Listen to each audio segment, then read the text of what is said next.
وَيْلٌ لَكَ يَا عُمَرُ إِن لَّمْ يَغْفِرْ لَكَ رَبُّكَ، عمر تو برباد ہو گیا اگر تیرے رب نے تجھے معاف نہ کیا۔ اے عمر تو ہلاک ہو گیا اگر تیرے رب نے تجھے معاف نہ کیا۔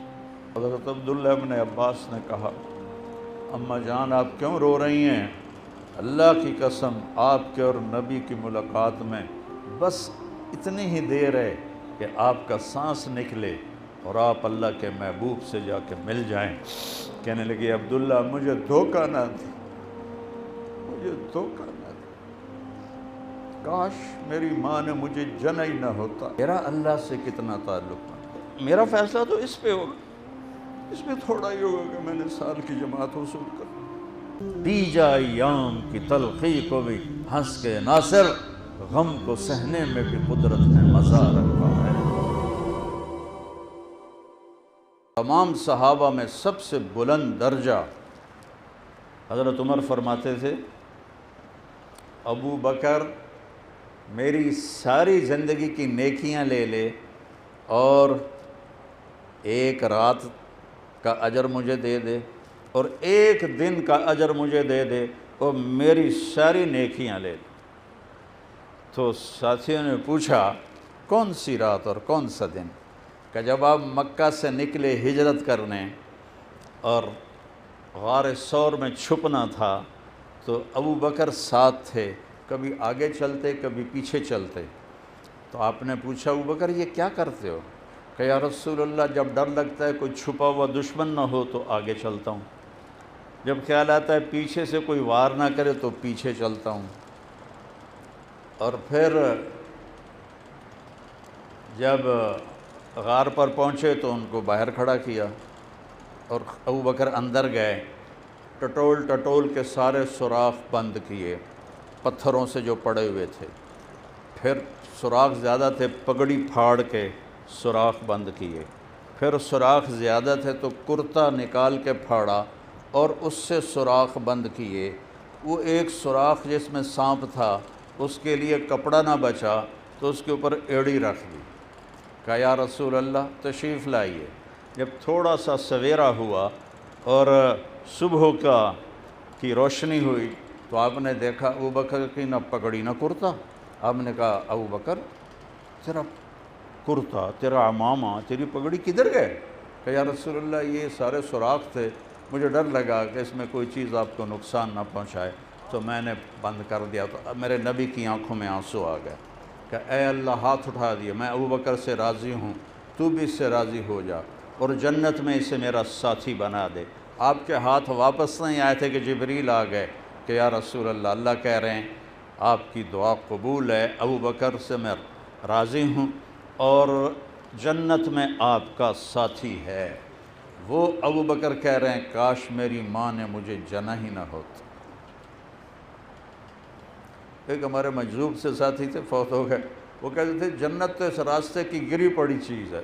یا اللہ میری توبہ، جنت تو ہر قسم کے لوگ چلتے ہیں، کوئی سارے کوئی عالم تھوڑا ہوتے ہیں یا صحبت یافتہ تھوڑا ہی ہوتے ہیں، جنت تو اس راستے کی گری پڑی چیز ہے۔ اور یہ ابو بکر کہہ رہا ہے میری ماں نے مجھے جنا نہ ہوتا۔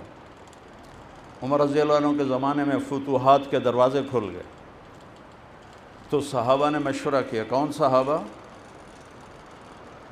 عثمان، علی، عبد الرحمن بن عوف، سعد بن ابی وقاص، سعید بن زید، ابو عبیدہ بن جراح، یہ 6 جو زندہ تھے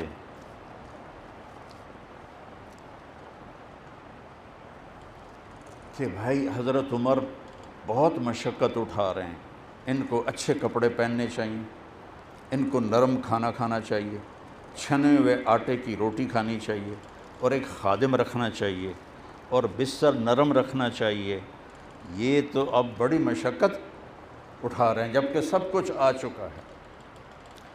کسریٰ کے دربار سے قالین آیا تھا 1 ایکڑ کی لمبائی چوڑائی میں، 1 ایکڑ کی لمبائی چوڑائی میں، اس کو کاٹ کے تقسیم کیا گیا تو 1 گٹھ 1 لاکھ درہم کی فروخت ہوئی تھی، 1 گٹھ 1 لاکھ درہم کی۔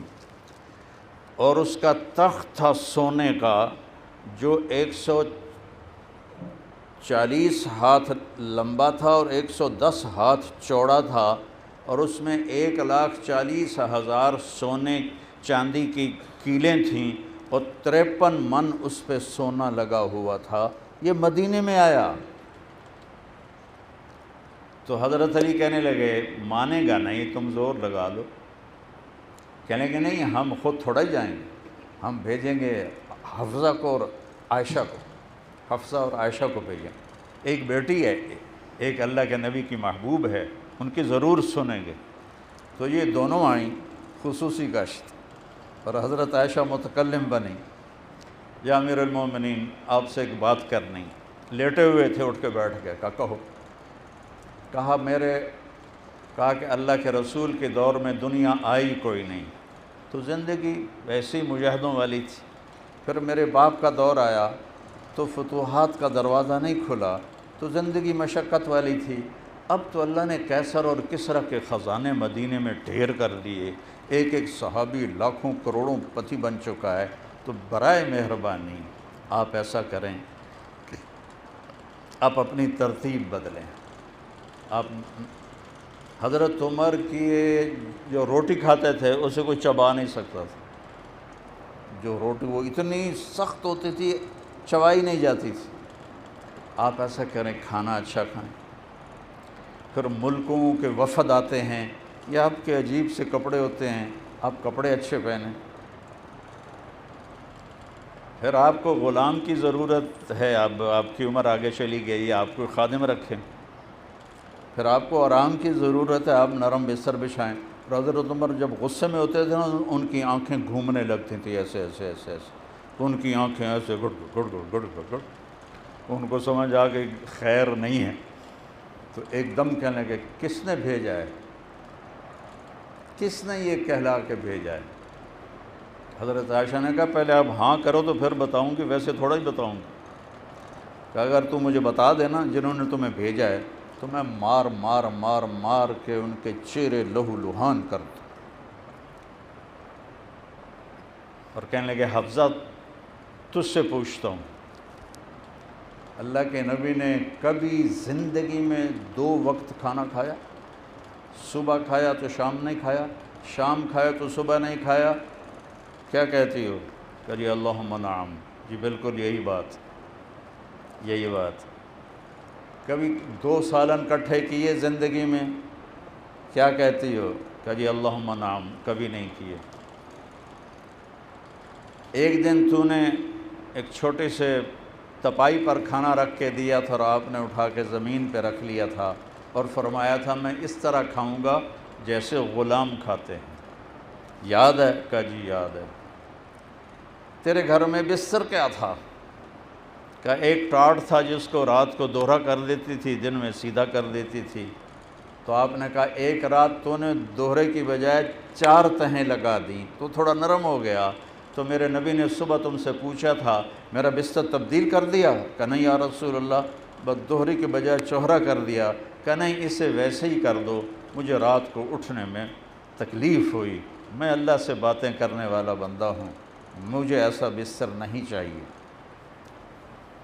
تمہیں یاد ہے اب میرے نبی کا ایک ہی جوڑا ہوتا تھا، اور اس کو خود ہی دھوتے تھے، اور کبھی ایسا ہوتا تھا کہ کپڑے دھو کے لٹکائے ہوتے تھے، سوکھ جائیں تو بلال آ جاتے تھے کہ یا رسول اللہ نماز کا وقت ہے، تو آپ فرماتے بلال میرے تو کپڑے ہی نہیں سوکھے۔ پھر جب وہ سوکھ جاتے تھے پھر آپ پہن کے جاتے تھے، اور لیٹ نماز ہو جاتی تھی۔ پھر تمہیں یہ بھی یاد ہوگا کہ ایک دن جوڑا بھی نہیں تھا، تو ایک انصاری عورت سے آپ نے چادر منگوائی، وہ ساری بدن پہ لپیٹ کے اور گردن میں گانٹھ لگا کے آپ نے جا کے نماز پڑھائی۔ یہ تمہیں یاد ہے؟ کہا جی یاد ہے۔ تو حضرت عمر زار و قطار رونے لگے اور کہنے لگے جنہوں نے تمہیں بھیجا ہے ان کو جا کے بتا دو کہ 3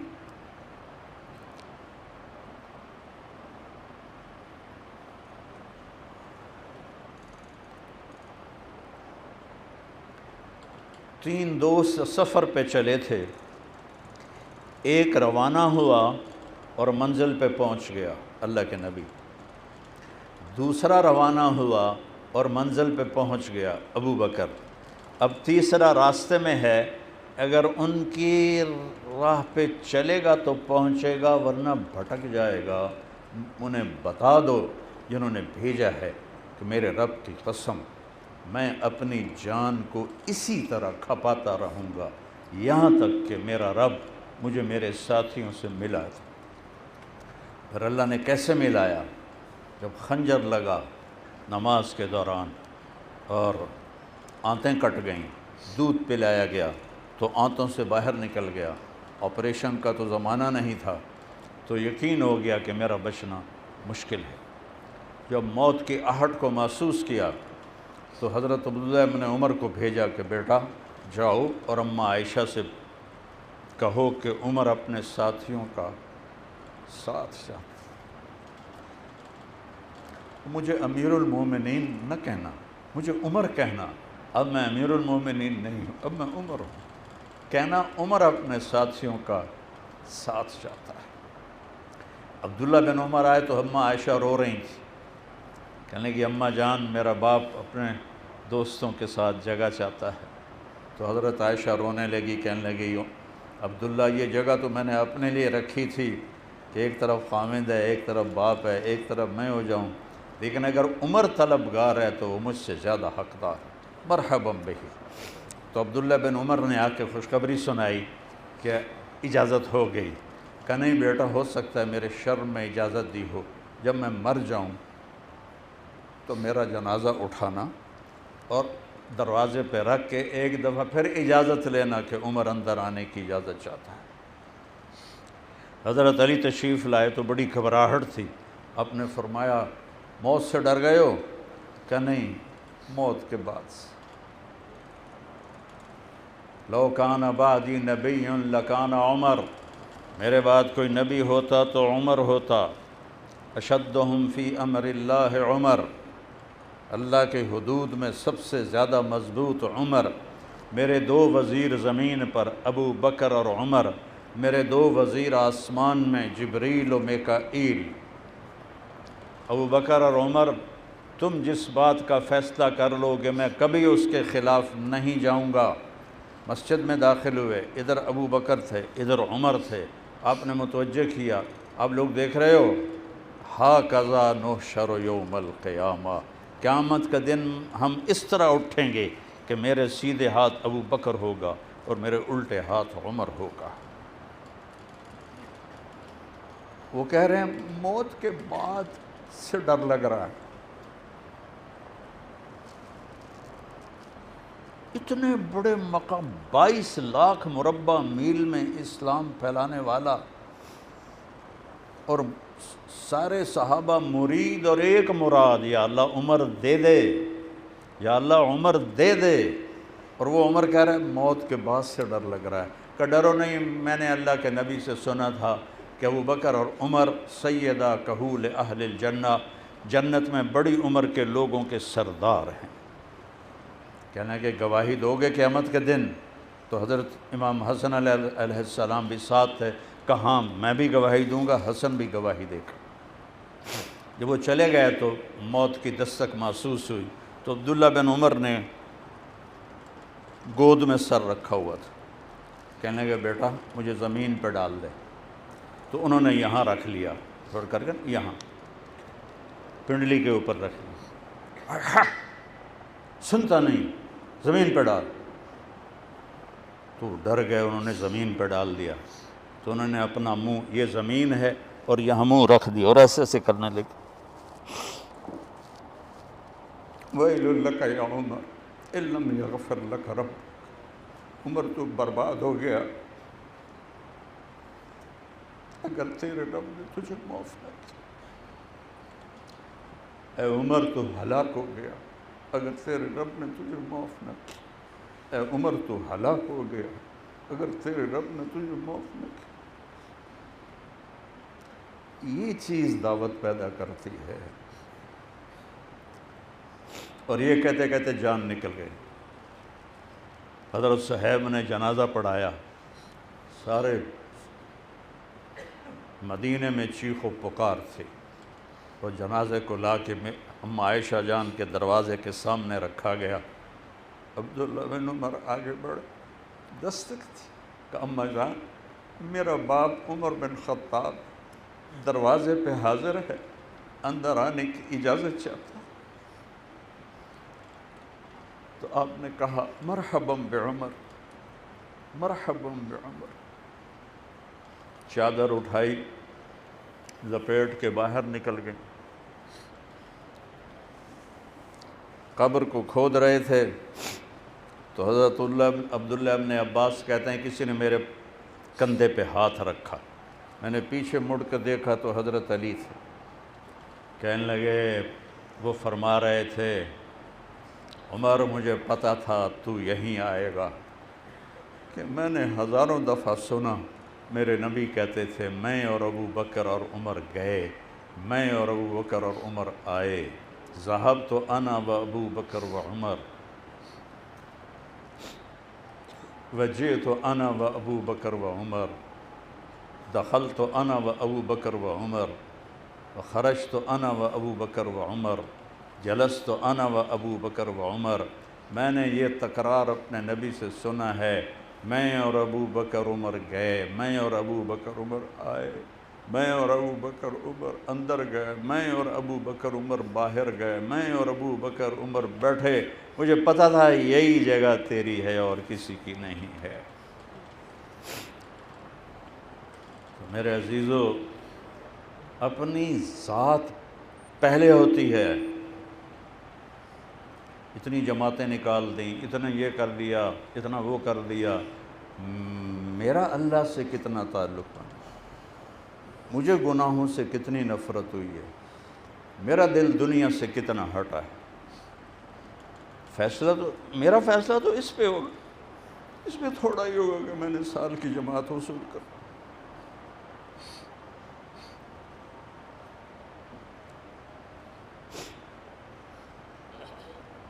حضرت عمرو بن عاص موت کے وقت رو رہے تھے زار و قطار، تو ان کے بیٹے کہہ رہے تھے آپ کیوں رو رہے ہیں، اللہ کے نبی نے آپ کو یہ بشارت دی، یہ بشارت دی، یہ بشارت دی۔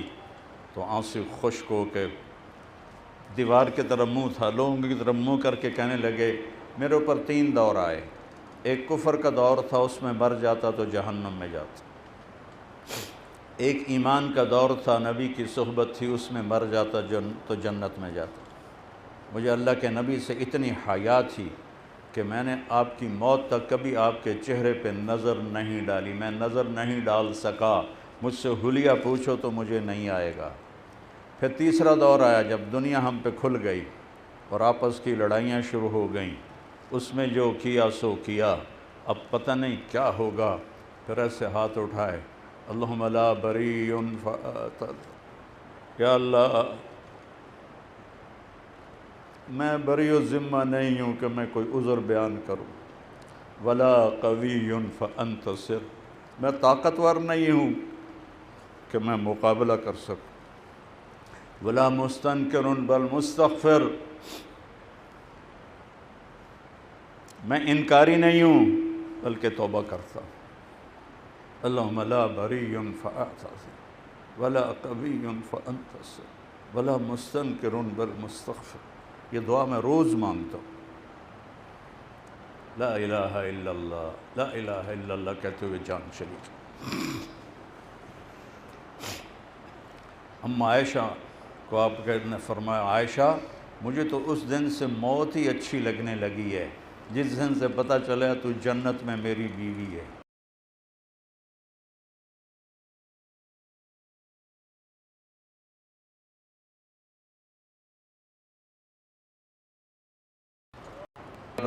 سے وہ ہل گئے، بیوی سے اظہار محبت عیب تھا عربوں میں، تو انہوں نے بات بدلی، مردوں میں کون ہے، مردوں میں، تو آپ نے پھر کہا عائشہ کے ابا سے، ابو بکر نہیں کہا، عائشہ کے ابا سے۔ اور وہ موت کے مرض میں تھیں اور عبداللہ ابن عباس نے آنے کی اجازت مانگی، جنگ جمل کے بعد بول چال بند تھی، تو مسور بن مخرمہ رضی اللہ عنہ اور عبداللہ بن زبیر بیٹھے ہوئے تھے، تو انہوں نے کہا حبر الامہ ہیں، نبی کے ابن ہم ہیں تو آپ اجازت دے دیں۔ تو انہوں نے اجازت دے دی۔ وہ اندر آئے تو وہ اتنا رو رہی تھیں کہ ان کی چادر جو اتنی بڑی تھی وہ ساری آنسوؤں سے تر ہو چکی تھی، رو رو کے حشر کیا ہوا تھا۔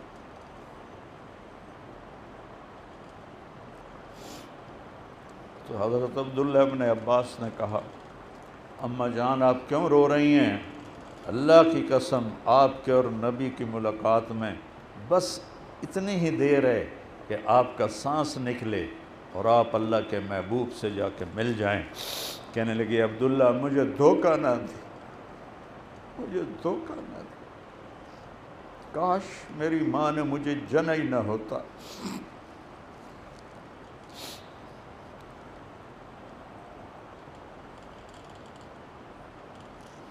اپنے من میں ڈوب کر پا جا سراغ زندگی۔ عبداللہ خبردار عبداللہ کو کچھ نہ کہنا، انا اشہد انہ یحب اللہ ورسولہ، میں گواہی دیتا ہوں یہ اللہ اس کے رسول سے پیار کرتا ہے۔ اس طرح میرے نبی نے اپنے ساتھیوں کو استعمال کیا۔ حضرت عمر کے زمانے میں جہاد پر ہیں، وہ عیب نہیں چھوٹا، وہ جہاد میں گرفتار ہو گئے، 300 تابعین اور یہ صحابی۔ قیصر نے کہا تو ایسا کر عیسائی ہو جا تو آدھا ملک اور بیٹی دیتا ہوں۔ فرمانے لگے پوری دنیا دے دینا اور یوں کہے کہ 1 سیکنڈ کے لیے عیسائی ہو کے مسلمان ہو جا تو مجھے قبول نہیں ہے۔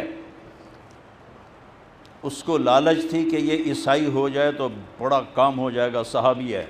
انہوں نے کہا ایسا کرو تیل کڑاہ میں ڈالو اور اسے کھولاؤ، جب کھولے تو 2 سپاہیوں کو اس میں زندہ ڈال دو، اس کے بعد پھر اس کو دیکھو، اگر یہ اسی ضد پر قائم رہے تو اس کو بھی ڈال دو۔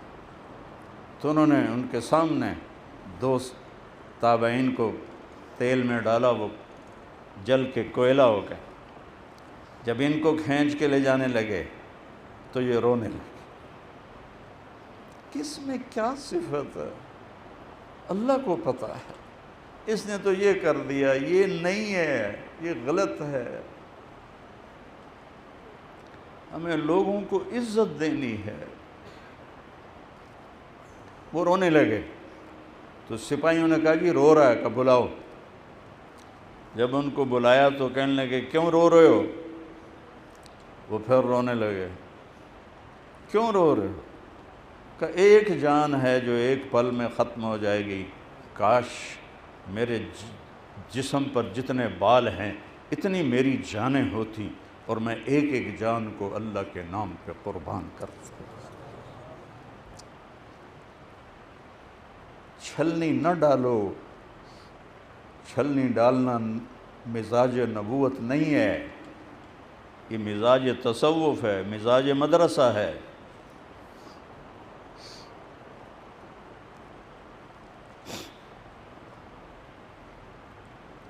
ابو محجن ثقفی رضی اللہ تعالیٰ عنہ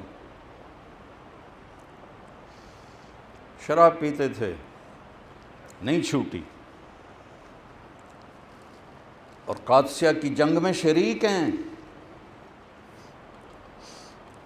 تنگ آ کر سعد بن ابی وقاص نے ان کو قید میں ڈال دیا۔ کس جرم میں؟ شراب پینے کے جرم میں۔ اور قادسیہ کی جنگ میں ایران کا فیصلہ ہوا۔ حضرت سعد بیمار تھے، وہ جنگ میں شریک نہیں تھے، وہ ایک اونچے کمرے کی چھت پر بیٹھے ہوئے تھے، جنگ کا منظر دیکھ رہے تھے۔ ایرانیوں نے جو حملہ کیا تو صحابہ کے قدم اکھڑ گئے۔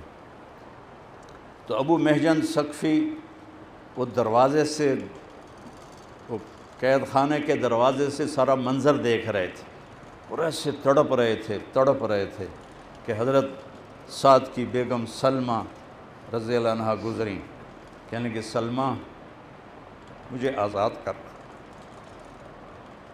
مجھے سعد کا گھوڑا دے دے اور تلوار دے دے، میں شہید ہو گیا تو تم سب کی مجھ سے جان چھوٹ جائے گی، میں زندہ رہا تو میں واپس آ کے بیڑیاں پھر خود ہی پہن لوں گا۔ کہا بھئی اگر حضرت سعد کو پتہ چل گیا تو مجھے سزا دیں گے، میں تو نہیں کر سکتی۔ وہ چلنے لگی تو انہوں نے فی البدی کہا کفا حزنا ان تلتقی الخیل بالقنا واترک مشدودا علی وساقیا اذا قمت عنا عن الحدید وغلقت علی ابواب قد تسم المنادیا۔ ہائے ہائے میرا درد، اس سے بڑھ کر اور کیا ہو سکتا ہے کہ سامنے حق و باطل ٹکرا رہے ہیں اور مجھے بیڑیوں نے پکڑا ہوا ہے۔ اٹھنے لگتا ہوں تو آہنی دروازے میرے لیے رکاوٹ ہیں اور بیڑیاں مجھے کھینچ کے گراتی ہیں۔ تو حضرت سلمہ کا دل نرم ہو گیا، انہوں نے دروازہ کھولا، انہوں نے بیڑیاں کھولی، حضرت سعد کا گھوڑا دیا، تلوار دی، انہیں ذرا بھی نہیں لی، چہرہ چھپا لیا۔ ایرانی صحابہ کو دھکیلتے دھکیلتے خیموں تک لے آئے تھے، ایسا نہیں ہوا تھا پوری 9 دن یہ جنگ چلی تھی، خیموں تک لے آئے تھے۔ تو یہ ایک شخص آیا ہے اور اس نے حملہ کیا ہے اور پوری ایرانی صفوں کو الٹا کے رکھ دی۔ وہ بجلی کی طرح کبھی ادھر حملہ کرتے، کبھی ادھر نظر آتے، یوں دیکھتے تو وہ وہاں پہنچے ہوتے تھے، یہ دیکھتے تو وہ وہاں پہنچے ہوتے تھے۔ اس قدر اس ایک شخص شراب پینے کی سزا میں قید ہے۔ او اللہ کے واسطے صحابہ کی زندگی بھی پڑھو، سیرت بھی پڑھو۔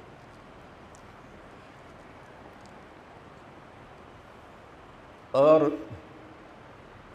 سعد بن ابی وقاص، سارے صحابہ میں شور مچ گیا، ایدنا اللہ بملک کریم، فرشتہ آ گیا، فرشتہ آ گیا۔ وہ چھلاوے کی طرح جدھر جاتے ایرانی بھیڑ بکریوں کی طرح بھاگ جاتے، تو کہا فرشتہ آ گیا، فرشتہ آ گیا۔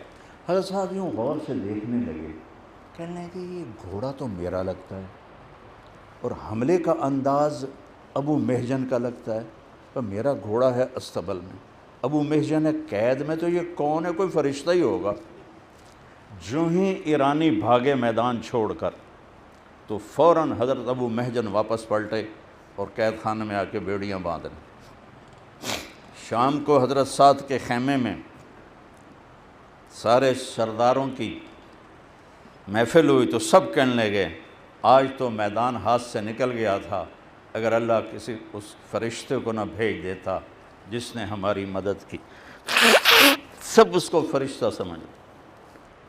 جب وہ اٹھ گئے صحابہ تو حضرت سلمہ خیمے میں آئیں، کہنے لگیں کہ ایھا الامیر، کیا ہوا آج، جنگ کا کیا ہوا؟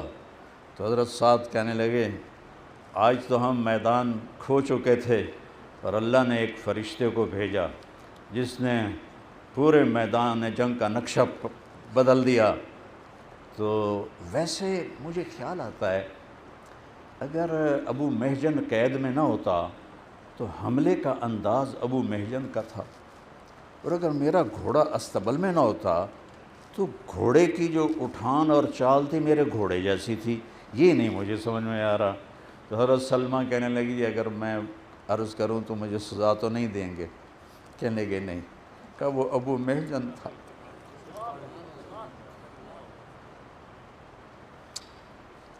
کتنے لوگ ضائع کر دیے، وہ ابو محجن تھا۔ سعد بن ابی وقاص ہل گئے، کھڑے ہو گئے، کہا فوراً اس کو لاؤ، فوراً اس کو لاؤ۔ انہوں نے بیڑیاں کھول دی، ان کو لایا، انہوں نے گلے سے لگایا، ماتھا چوما، کہ ابو محجن جو مرضی کر تو آزاد ہے، اچھے عمل کرو گے تو تمہارا ہی بھلا ہے، ومن اساء فعلیہا، اگر غلط کام کرو گے تو اس کی سزا بھگتو گے، وہ تمہارے ہی اوپر اس کا وبال آئے گا۔